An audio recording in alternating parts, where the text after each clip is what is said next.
हाँ चलिए आगे की बात।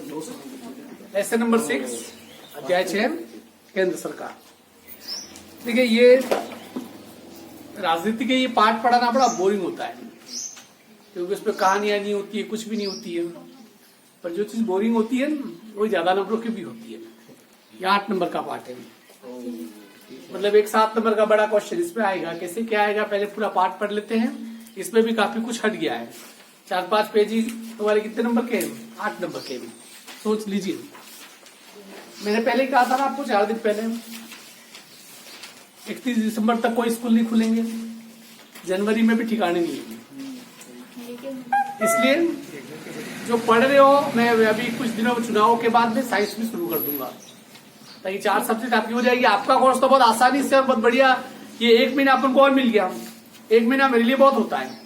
इसमें तुम्हें जो 60% वाला कोर्स है ना, वो तो मैं पार पढ़ा दूंगा। और मैथ्स में तो शायद अपना रिवीजन भी चालू वापस हो जाएगा, ठीक है ना। अब उस पर आप सीरियसली कौन कितना पढ़ पाता है, डिपेंड ऑन यू। जो नहीं आ रहे हैं घर पे, कोरोना की छुट्टियां मना रहे हैं, उनके लिए वो हनीमून पीरियड है। मस्त अच्छे दिन निकल रहे हैं उनको ये लग रहा है कि इस साल एग्जाम होंगे नहीं। नालायक को 10 दिन भी स्कूल खुली तो भी तो एग्जाम होंगे, और स्कूल नहीं भी खुली तो भी एग्जाम दिलवाने के लिए तो तुम्हारी स्कूल खोलेंगे। इसलिए अब इस भरोसे भाग मत खा जाना। अब यहां पर है केंद्र सरकार। सबसे पहली चीज है कि हम लोग जो पूरा सिस्टम बना हुआ है सत्ता का, उसके बारे में यदि मैं अभी आपसे पूछूं, आपको 0 नॉलेज है।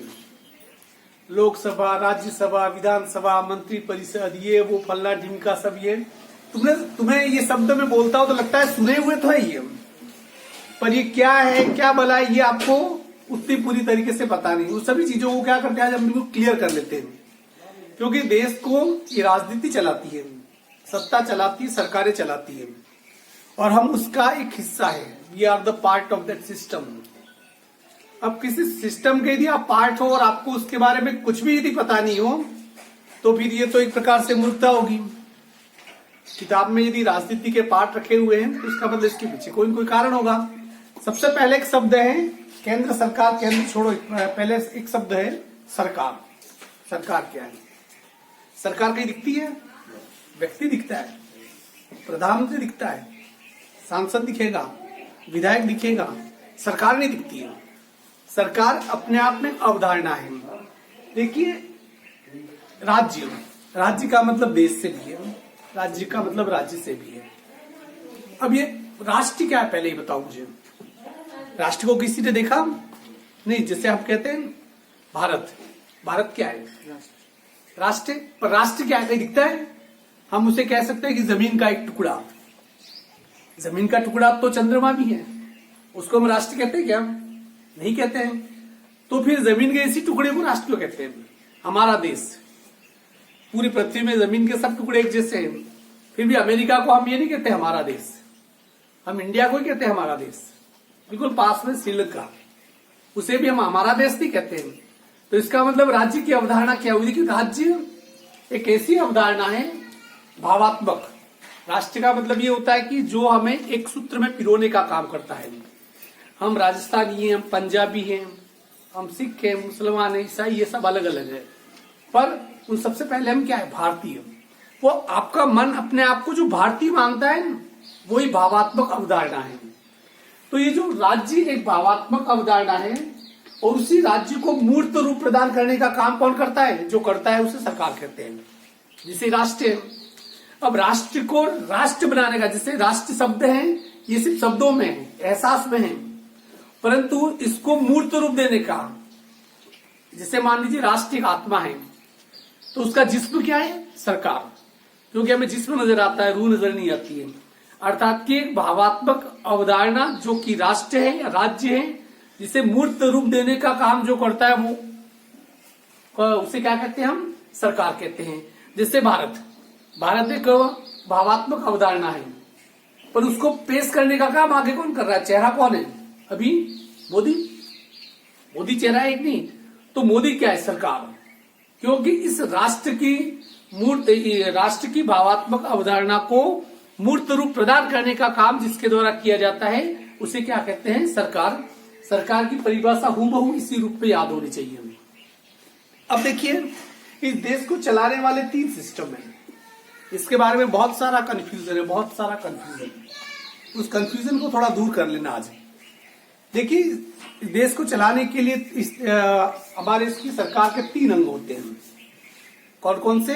एक तो व्यवस्थापिका, कार्यपालिका और न्यायपालिका। हम तीनों को एक जैसा मानते हैं। हम क्या करते हैं? तीनों को एक जैसा मानते हैं। ये गलती नहीं करनी है। सबसे पहला है व्यवस्थापिका। व्यवस्थापिका में क्या आता है? संसद और विधानसभाएं। संसद कहाँ होती है? केंद्र में। और विधानसभा कहाँ होती है? राज्यों में। जैसे केंद्र में एक संसद है, केंद्र में एक प्रधानमंत्री है, वहां मोदी है, एक प्राइम मिनिस्टर। इसी प्रकार राज्य में एक विधानसभा है।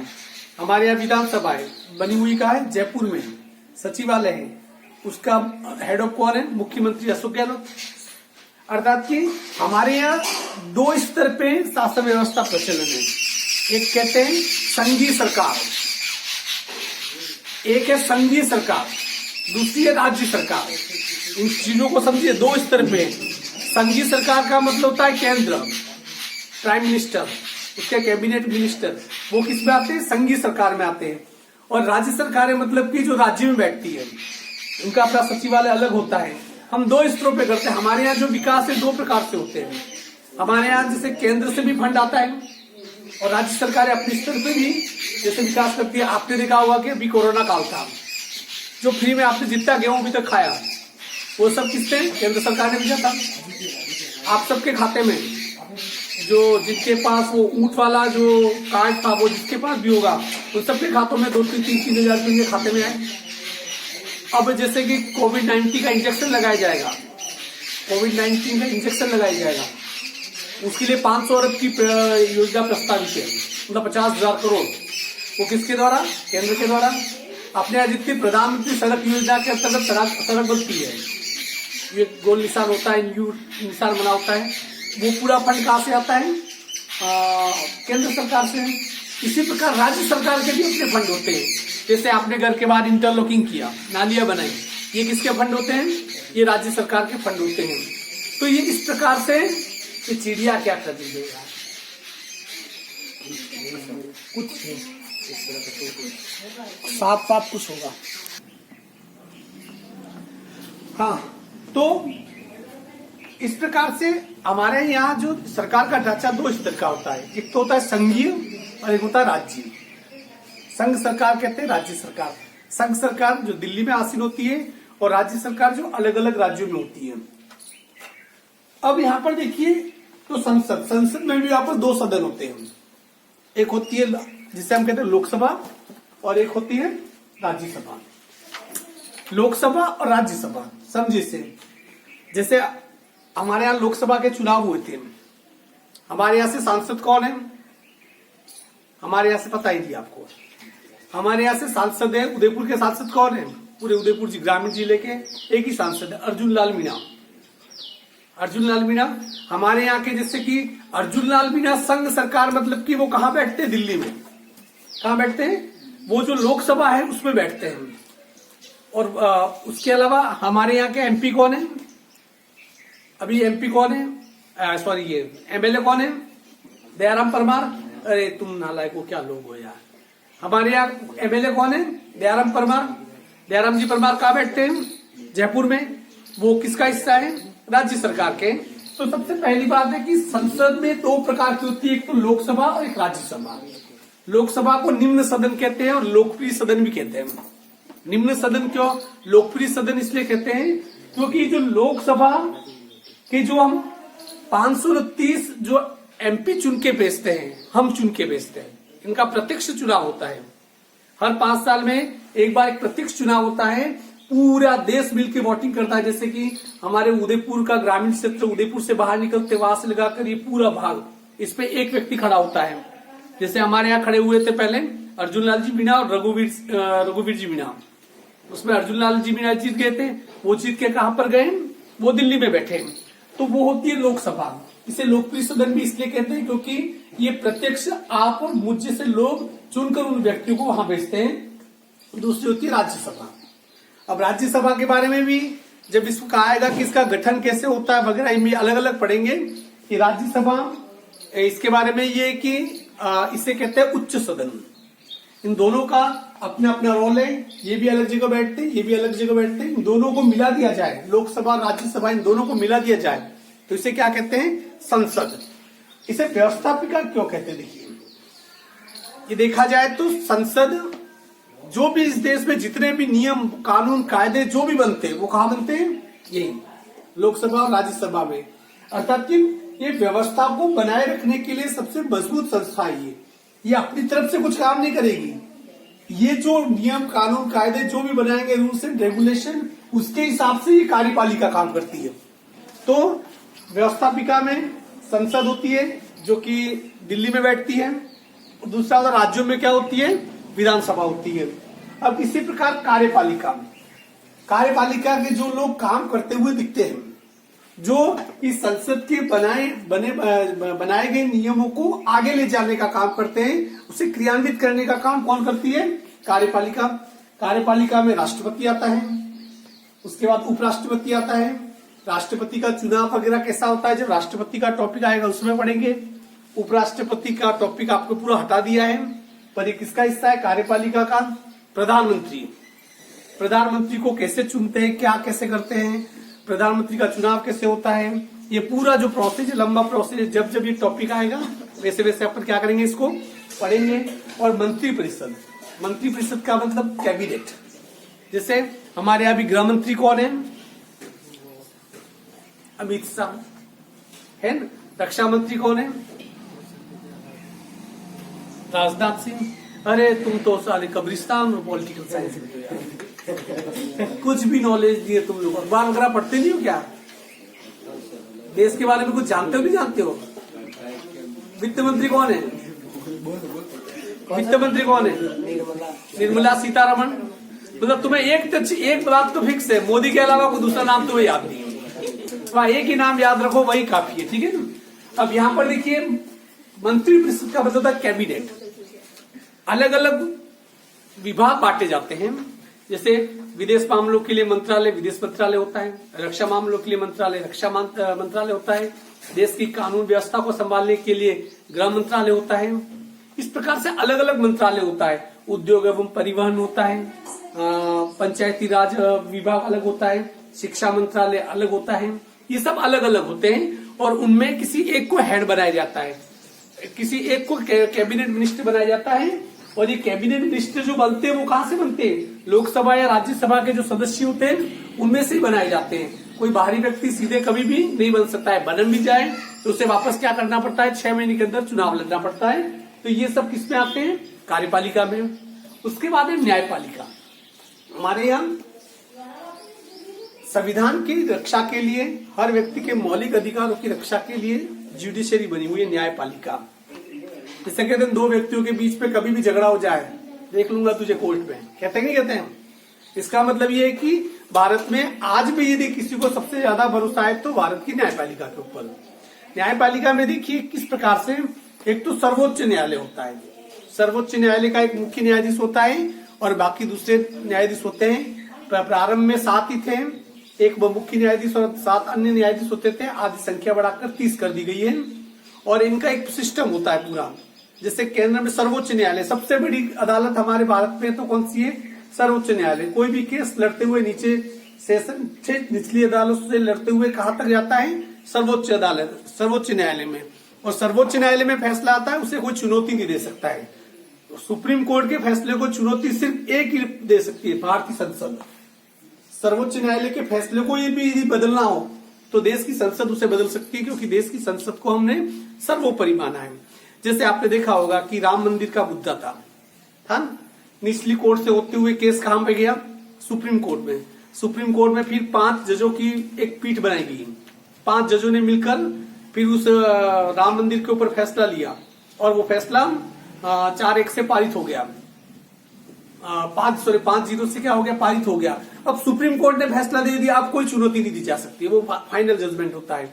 पर कई बार क्या होता है कि सुप्रीम कोर्ट के फैसले को भी बदल दिया जाता है। आपने सुना होगा कि आपने तो आज का नहीं सुना होगा, तो मैं 20 साल पहले की बात करूँ, वो कहां से सुन लिया होगा। एक प्रकरण आया था साहबानो प्रकरण, 3 तलाक का।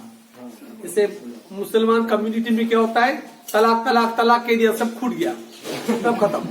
मतलब यदि फोन करके भी तलाक तलाक तलाक कह दे, शादी खत्म, उसको कोई बदल नहीं सकता था। मतलब ये, और ये लगा कि तो गलत तरीका है, तो उसके लिए साहबानो नाम की एक औरत ने, वो गई थी कोर्ट में कि भाई तलाक तो दे दिया, भाई मेरी बाल बच्चे हैं, अब मैं इस उम्र में कहा जाऊं, मेरा भरण पोषण के लिए दावा दे। तो पूरी सुप्रीम कोर्ट ने साहबानो को बिल्कुल सही ठहराया था, और सुप्रीम कोर्ट ने साहबानो के फेवर में न्याय दिया था।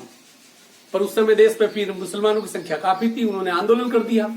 उस समय केंद्र में राजीव गांधी की सरकार थी। तो सुप्रीम कोर्ट के इस फैसले को, जो संसद है, लोकसभा है, एक अध्यादेश लाकर सुप्रीम कोर्ट के फैसले को रद्द कर दिया। अर्थात कि सुप्रीम कोर्ट के फैसले को रद्द करने का अधिकार सिर्फ किसके पास होता है, संसद के पास। एक तो सबसे पहले जैसे सेंटर में सर्वोच्च न्यायालय होता है, फिर उसके बाद होता है उच्च न्यायालय। क्या होता है, जो राज्य में, जैसे राजस्थान राज्य का उच्च न्यायालय कहाँ पर है, जोधपुर में, खंडपीठ उसकी जयपुर में है। तो ये राज्य स्तर पे सबसे बड़ा न्यायालय उच्च न्यायालय। जिला स्तर पे आप देखो तो आप कलेक्ट्रेट में जाओ, जिला मजिस्ट्रेट। आप उसके बाद उससे भी नीचे उतरो, जैसे आप सराड़ा चले जाओ तो एसडीएम साहब बैठते हैं, उप जिला मजिस्ट्रेट। आपका केस यहां से रवाना होता है, यहां से होते हुए ठीक कहां तक जा सकता है, सर्वोच्च न्यायालय।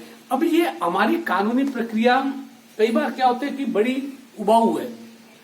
एक व्यक्ति ने यहां पर केस किया, किसी व्यक्ति ने वो जघन्य अपराध कर दिया, किसी को मार डाला, केस किया, पैसे वाला है, यहां से होते हुए ठीक सर्वोच्च न्यायालय तक जाएगा और 10-20 साल लगा देगा। कई बार तो केसों की सुनवाई और फैसला ही तब आता है जब व्यक्ति मर गया होता है।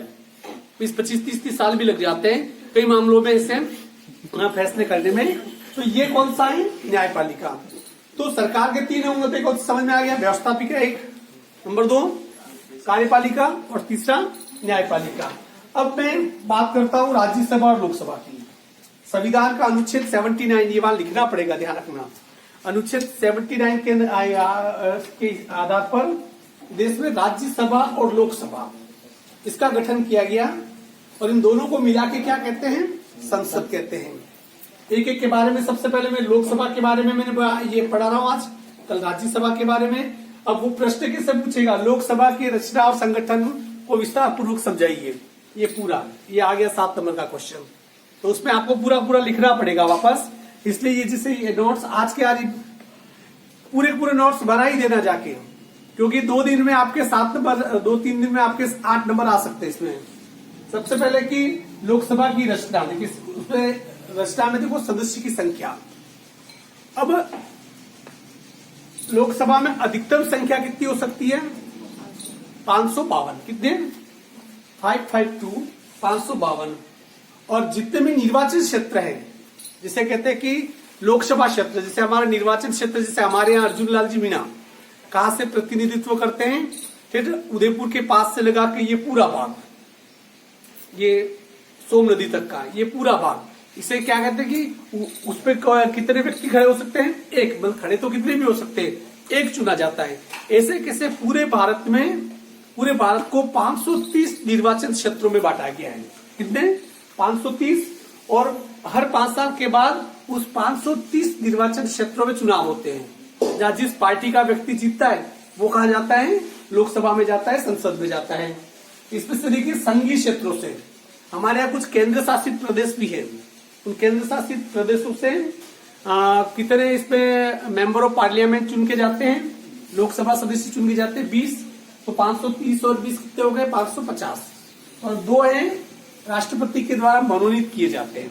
देखो अंग्रेज गए, कितने चालाक थे वो, अंग्रेज गए, अंग्रेजों को तो ये पता था कि हम तो जा रहे हैं, हमारे जाने के बाद हमारा यहाँ कुछ रहेगा नहीं। उस समय अंग्रेजों ने क्या है कि यहाँ पर शादियां की थी, कुछ अंग्रेजों की औरतों ने यहाँ भारतीयों से शादियां कर दी थी, वो यहाँ रह गए। इस प्रकार कुछ यहाँ पर इनकी काफी कम्युनिटी थोड़ी बहुत रह गई थी। और अंग्रेज अच्छी तरीके से जानते थे कि लोकसभा के चुनाव वगैरह होंगे, हम तो जीत ही नहीं सकते, तो हम तो इतने कम होंगे तो हमें वोट देगा कौन। इसलिए उन्होंने पहले संविधान में व्यवस्था करवा दी थी कि यदि कोई एंग्लो इंडियन, आधा इंग्लैंड का आधा भारतीय, यदि ऐसे व्यक्ति यदि बाय द वे चुन के नहीं आते हैं तो राष्ट्रपति ऐसे लोगों को, कितने लोगों को लोकसभा में बैठाएगा, मनोनीत करेगा? 2 लोगों को, ताकि वो उनकी पक्ष की आवाज भी रख सके। तो इस प्रकार कुल मिला के कितने हो गए ये? 552। क्लियर? अब है निर्वाचन। ये जो सदस्य होते हैं इनका निर्वाचन कैसे होता है? अलग अलग जो लोकसभा क्षेत्र होते हैं, जिसमें 530 लोकसभा क्षेत्र है, 550 लोकसभा क्षेत्र एक प्रकार से संघ और दोनों मिला के, वहां पर वयस्क मताधिकार अर्थात कि 18 साल से ऊपर जितने भी व्यक्ति हैं वो प्रत्यक्ष वोटिंग करके, और आपकी उम्र 18 साल हो जाएगी तो आप भी सीधे वोटिंग कर सकते हैं। उसके लिए निर्वाचन आयोग के द्वारा आपको एक आइडेंटिटी कार्ड दिया जाता है, वोटर आईडी कार्ड दिया जाता है, और उस वोटर आईडी कार्ड से आप क्या कर सकते हो? आप वोटिंग कर सकते हो। आधार कार्ड से आप वोटिंग कर सकते हो। उसके लिए जरूरी ये है कि आपका उस वोटर लिस्ट में नाम होना चाहिए सबसे पहले। और इसलिए आपने देखा होगा कि हर गांव स्तर पे एक बीएलओ होता है, जो अध्यापक होते हैं, वो ये देखते हैं कि किसकी उम्र 18 साल से ऊपर हुई है, तो सर्वे करते हैं, नाम लिखते हैं। और जैसे आप 18 साल से ऊपर होते हो उसके बाद क्या होता है कि नाम लिखा दिया जाता है। और वैसे भी गाँव में सब सक्रिय होते हैं। जैसे कि मैं जिससे राजनीति करता हूँ, मुझे पता है कि ये मेरे वोटर है, तो मैं वेट करता हूँ कि 18 साल की उम्र कब हो और कब मैं इनका नाम जुड़ाऊं, क्योंकि जितने ज्यादा होंगे तो वो तो मेरा फायदा होगा। तो ये राजनीतिक चेतना होती है, इसलिए 18 साल के बाद नाम जोड़ दिया जाता है। वो सभी लोग 18 साल से ऊपर वाले लोग, जैसे उस क्षेत्र में, जैसे लोकसभा क्षेत्र हमारा, ये वोटिंग करते हैं। और उसके बाद जिसको सबसे ज्यादा वोट मिलते हैं वो क्या होता है कि लोकसभा सदस्य बन जाता है, जिसे कहते हैं मेंबर ऑफ पार्लियामेंट, लोकसभा सदस्य। जैसे हमारे यहाँ अर्जुन लाल जी अभी मीना है। अब ये जो लोकसभा में जो खड़े होते हैं, जो एमपी खड़े होते हैं सदस्य, उनकी योग्यता क्या होनी चाहिए? सबसे पहली योग्यता की वो भारत का नागरिक हो। बराक ओबामा, डोनाल्ड ट्रम्प ये सोचे कि मैं भारत में आके चुनाव नहीं लड़ सकता वो, ठीक है ना? वो भारत में चुनाव लड़ना है तो सबसे पहले भारत की नागरिकता ग्रहण करनी चाहिए। भारत का नागरिक होगा वो ही लड़ सकता है। दूसरा, उसकी उम्र कितनी होनी चाहिए? 25 साल। 25 साल से कम वाला नहीं लड़ सकता है। इसके बाद है वो व्यक्ति किसी भी लाभ के पद पर आसीन नहीं हो, मतलब कोई सरकारी नौकरी नहीं हो, या ऐसा कोई जिससे कि सरकार के द्वारा कोई फायदा मिलता है। जिससे कोई टीचर है, यदि उसको लोकसभा का यदि चुनाव लड़ना है तो पहले उसे अपनी नौकरी से इस्तीफा देना पड़ेगा। किसी भी बड़े पद पे हो, खुद के निजी उद्योग धंधे हो वो चल जाएगा, पर सरकारी लाभ के पद पर आसीन नहीं होना चाहिए। और चौथा है वो पागल और दिवालिया नहीं होना चाहिए। पागल और दिवालिया का मतलब ये हो कि वो आपकी तरह नहीं होना चाहिए। आपकी तरह होगा तो चुनाव नहीं लड़ सकता है। पागल का मतलब ये कि हॉस्पिटल ने या देश की अदालत ने जिसे पागल घोषित किया हो। या दिवालिया, दिवालिया क्या होता है इस चीज को समझिए। दिवालिया मतलब एक व्यक्ति है बाय द वे, कोई उसका सब कुछ बर्बाद हो गया, बहुत लोग उससे पैसा मांगते हैं, और वो व्यक्ति अपने आप को दिवालिया घोषित कर दे, कोर्ट में जाके हाथ खड़े कर दे, भाई मेरे पास तो कुछ भी नहीं है। फिर उससे पहले कोई लाखों करोड़ों भी मांग रहा हो, नहीं मांग सकते। बाद वो व्यक्ति न तो वोट देने का अधिकार रखता है और न वो चुनाव में लड़ने का अधिकार रखता है। मतलब दिवालिया होना अपने आप में बहुत बड़ी शर्म की बात होती है, इसलिए बहुत कम लोग हो पाते हैं ऐसे। पर इसी नौबत आ जाए, ये लोग ऐसे लोग चुनाव नहीं लड़ सकते हैं। अब इसके बाद है चौथा है कार्यकाल।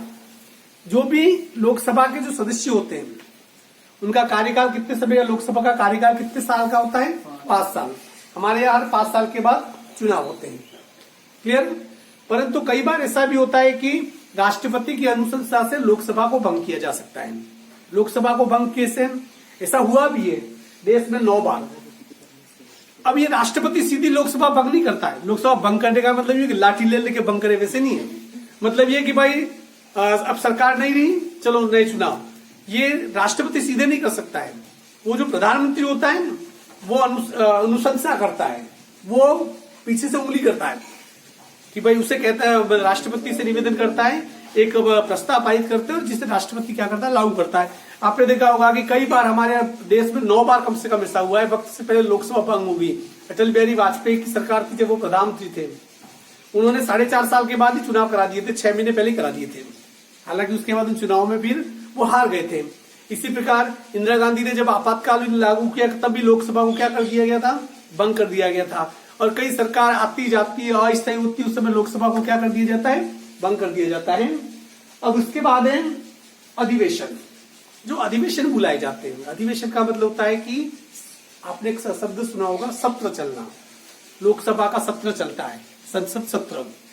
अर्थात कि संसद सत्र का मतलब होता है कि जब संसद के तमाम जो मेंबर होते हैं वो इकट्ठे होते हैं।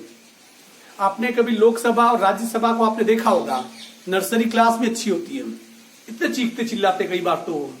हालांकि वो चीखना चिल्लाना भी राजनीति की परिपक्वता है, ये हमारी राजनीति की अपनी खूबसूरती है। तो कोई भी फैसला हम छिपकर नहीं कर सकते, आपको लोकसभा में सामना करना ही होगा। मोदी एक स्टेप गलत उठा दे तो नहीं उठाने के पहले 10 बार सोचना पड़ेगा, क्योंकि जिस समय लोकसभा का सत्र चलेगा तब उसे वहां सवालों के जवाब देने होंगे और पूरा देश उसे लाइव देख रहा होता है। ये अपनी इस देश की राजनीति की अपनी खूबसूरती भी है। जो अधिवेशन बुलाए जाते हैं, जैसे आपने मानसून सत्र होता है, शीतकालीन सत्र होता है, बुलाते हैं। ये जो सत्र होते हैं वो बुलाए जाते हैं किसके द्वारा? राष्ट्रपति के द्वारा। राष्ट्रपति बुलाता है उसे। और उस शीतकालीन सत्र, ये जो सत्र होते हैं उनको स्थगित करने का भी फैसला कौन कर सकता है? राष्ट्रपति करता है। अब राष्ट्रपति का चुनाव वगैरह कैसे होगा, जब टॉपिक आएगा वो पढ़ेंगे अपन। पर ये किसी भी सत्र में ये ध्यान रखना पड़ता है कि 2 बैठकों के बीच में 6 महीने से ज्यादा का अंतर नहीं होना चाहिए। अर्थात कि हर 6 महीने में लोकसभा राज्यसभा के इनके सत्र होने जरूरी है, नहीं तो सरकार को संकट में माना जाता है। ये कोरोना जैसे काल में भी 2 मीटिंगों के बीच में, 2 सत्रों के बीच में 6 महीने से ज्यादा का अंतर नहीं रहा था। अब ये देखिए लोकसभा के पदाधिकारी कौन कौन होते हैं। ये लोकसभा के पदाधिकारी में एक तो सबसे पहले होता है लोकसभा का सभापति। अब जिससे मैं बड़ा खूबसूरत क्वेश्चन पूछूंगा जिसका जवाब आपको नहीं आएगा। लोकसभा के सभापति कौन है? राजस्थान के ही है, कोटा के ही है, ओम बिड़ला। कौन? ओम बिड़ला। ये याद है। अब ये सभापति, ये जो इस सभापति को अध्यक्ष भी कहते हैं, लोकसभा का अध्यक्ष। देखिए लोकसभा का अध्यक्ष अनुच्छेद 93 के अनुसार लोकसभा के जो सदस्य होते हैं, जैसे लोकसभा में कितने सदस्य है? 552 सदस्य। ये 550 लोग मिलकर लोकसभा का सदस्य चुनते हैं। उसमें होता क्या है कि उसमें बहुमत जिसका होगा अध्यक्ष उसी का बनेगा। जैसे अभी किसकी सरकार है? बीजेपी की सरकार है। बीजेपी की कितनी सीटें आई? देखो लोकसभा में बहुमत के लिए आपको 272 सीटें चाहिए। कितनी चाहिए? 272 सीटें। बीजेपी की कितनी आई? खुद अपनी बीजेपी अपने दम पे 303 सीटें लाई। और उसके साथ अलायंस है, उसके दूसरी पार्टियों का गठबंधन है, 330 सीटें। अर्थात कि लोकसभा में बहुमत किसका है? अपने बीजेपी का है। तो इसलिए 330 सदस्य उसके, तो लोकसभा में अध्यक्ष कौन बनेगा? बीजेपी का। इसलिए बीजेपी का जैसे कि ओम बिड़ला, उन्हें क्या बनाया गया? अध्यक्ष। अध्यक्ष के पास बहुत ही ज्यादा शक्ति होती है। संसद में, लोकसभा में जो कुछ भी बोला जाता है, प्रधानमंत्री भी बोलेगा। कोई किसी व्यक्ति ने कोई सवाल पूछा और प्रधानमंत्री उसका जवाब दे रहा है, तो प्रधानमंत्री सीधे उस व्यक्ति को जवाब नहीं देगा। वो जो आसन है, मतलब जो अध्यक्ष है, वो जवाब उनको देगा। अध्यक्ष और सीधे प्रधानमंत्री भी किसी को जवाब नहीं दे सकता है। वो किसको जवाब देगा? सीधा उसके माध्यम से जवाब दिया जाएगा। लोकसभा स्वयं अध्यक्ष और उपाध्यक्ष का चयन करती है। उपाध्यक्ष, एक अध्यक्ष होता है, एक क्या होता है? उपाध्यक्ष होता है। और लोकसभा उसे हटा भी सकती है। लोकसभा वापस क्या कर सकती है? यदि कोई अध्यक्ष पसंद नहीं आया, ठीक है, उसे हटाना है, तो क्या करेंगे? पर सीधे यूं नहीं हटाया जा सकता है। 14 दिन पहले नोटिस देना पड़ता है। 14 दिन पहले प्रस्ताव लाना पड़ता है कि हम इस अध्यक्ष से नाराज हैं, इस अध्यक्ष में हमारा विश्वास नहीं, इसे हटाया जाए। और बहुमत से ही हटाया जा सकता है। ऐसे नहीं कि 4 लोगों ने कह दिया हटा दो, तो वैसे नहीं हटता है। वोटिंग होती है उसके लिए, और वोटिंग उसके खिलाफ में ज्यादा वोट पड़ जाए, उसको हटाने के लिए वोट पड़ जाए, तो फिर उस अध्यक्ष या उपाध्यक्ष को क्या किया जा सकता है? हटाया जा सकता है। ये जो लोकसभा का जो अध्यक्ष होता है, उसके क्या क्या कार्य देखिए, उसके असीमित कार्य। मैं ही पहले चाय पी लेता हूँ।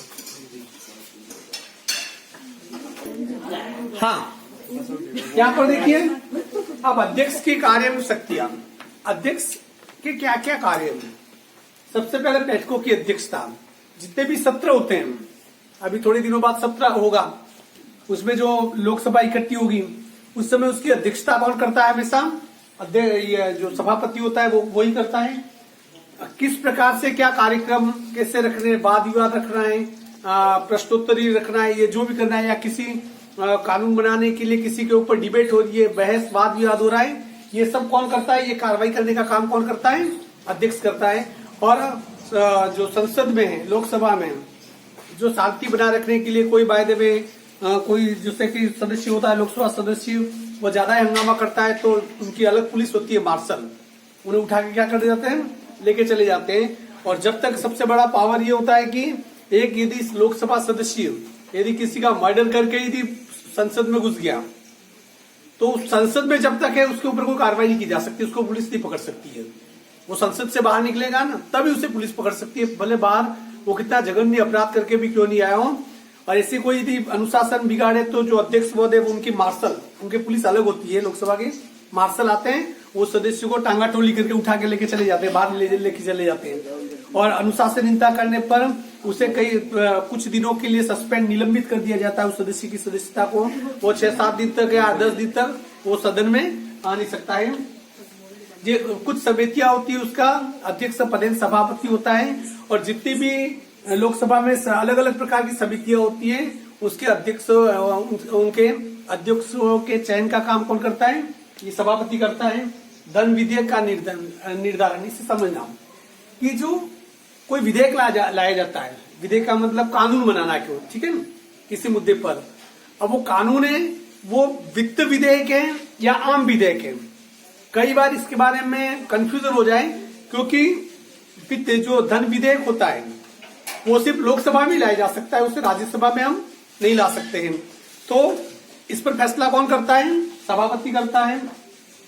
और संसद और राष्ट्रपति के बीच में सेतु का काम करता है। संसद और राष्ट्रपति जो सांसद हैं वो सीधे कभी भी राष्ट्रपति से संवाद कायम नहीं कर सकते हैं। अर्थात कि किसी सदस्य को कोई समस्या हो तो वो किसके माध्यम से, सभापति के माध्यम से, अध्यक्ष के माध्यम से वो अपनी समस्या को किस तक पहुंचाते हैं, वो राष्ट्रपति तक पहुंचाते हैं। अर्थात आपने देखा होगा, बीच बीच में सुना होगा, कुछ सांसदों ने लेटर लिखे, वो लेटर लेकर सीधे राष्ट्रपति के पास नहीं जाएंगे, वो लेटर किसके पास जाएगा, अध्यक्ष के पास जाएगा। अध्यक्ष उस लेटर को आगे तक प्रेषित करने का काम करेगा। अर्थात कि राष्ट्रपति और सांसदों के बीच में सेतु का काम ये करते हैं। देखो आज का ये 8 नंबर का क्वेश्चन क्या होगा आपका, लोकसभा की रचना और संगठन को विस्तार पूर्वक समझाइए। तो उसमें यहां से लगाकर ये पूरा आ जाएगा, इसमें ये अध्यक्ष से कार्य नहीं आएंगे, ठीक है। ये थोड़ा आज का देख लेना, इसके नोट्स वगैरह तो बना देना। धन्यवाद।